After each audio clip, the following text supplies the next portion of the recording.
Hello again. This is Pastor Tim coming from Central Texas, from Louita and Bend United Methodist Churches.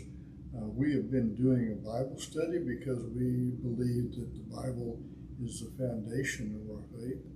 That has lasted 3,000 years and is proven over and over again to be a way to meet God.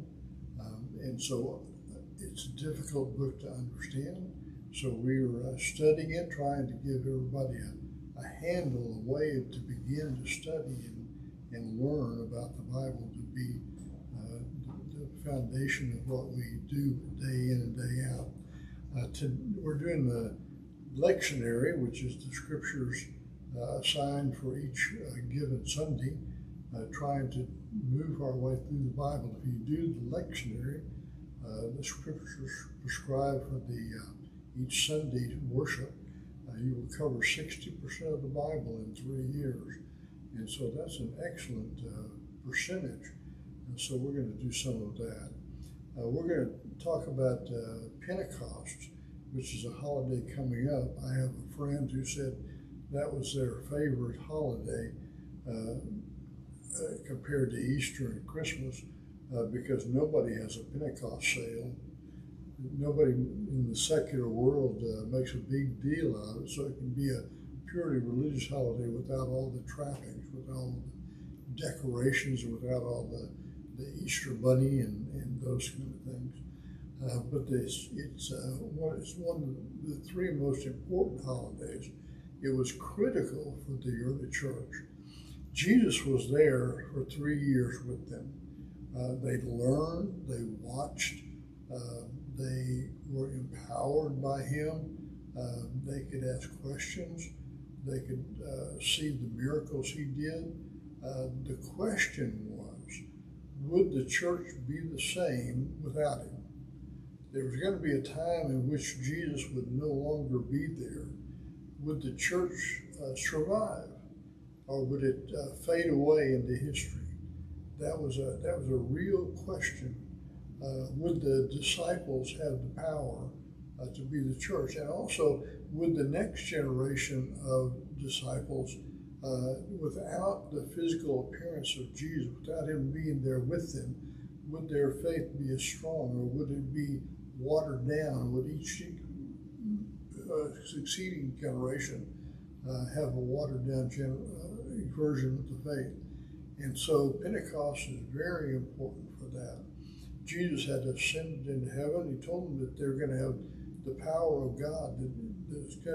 This Holy Spirit was going to empower them to do amazing things in ministry. They would do the same things in the book of Acts. It does prove that they did miracles, and they did share his teaching through the Holy Spirit.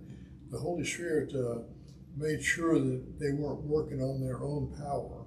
That they were representing Christ, and they were reflecting God into the world.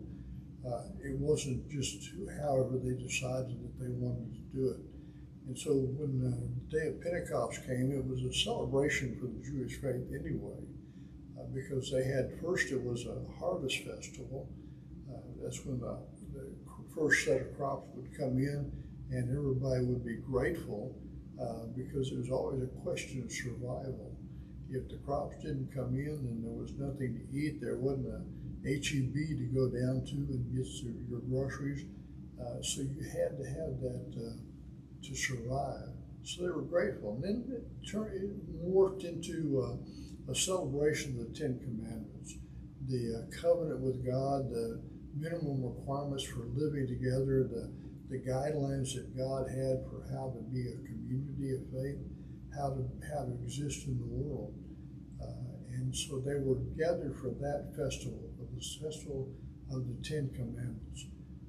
And the Holy Spirit came like a rush of a mighty wind, and it was over each disciple. There were 120 disciples there.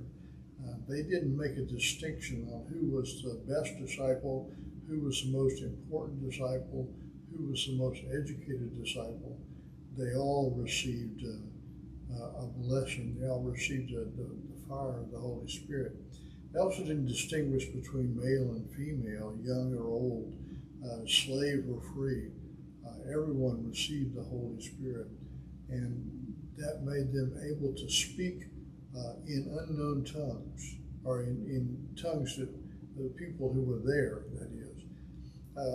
I have a personal theory that empowered something that was already in them, that they had the ability to speak, but they just didn't know it. The Holy Spirit gave them the power, and it gave them power in every language, because there was going to be no language, no country left out in the power of the Holy Spirit, and they began to spread the gospel. Now remember that just weeks before, they had been hiding in the upper room because they were afraid of the Jews, and they turned around to be world beaters. They took off into the countryside. They used the Roman roads. They were scattered by the Roman soldiers after the destruction of Israel, destruction of Jerusalem in 70 AD. And so they went into the world to create communities of faith. And they did so by the power of the Holy Spirit. So that day was very important to them. People would listen to them and have a real, authentic experience of faith that would be just as powerful as the disciples.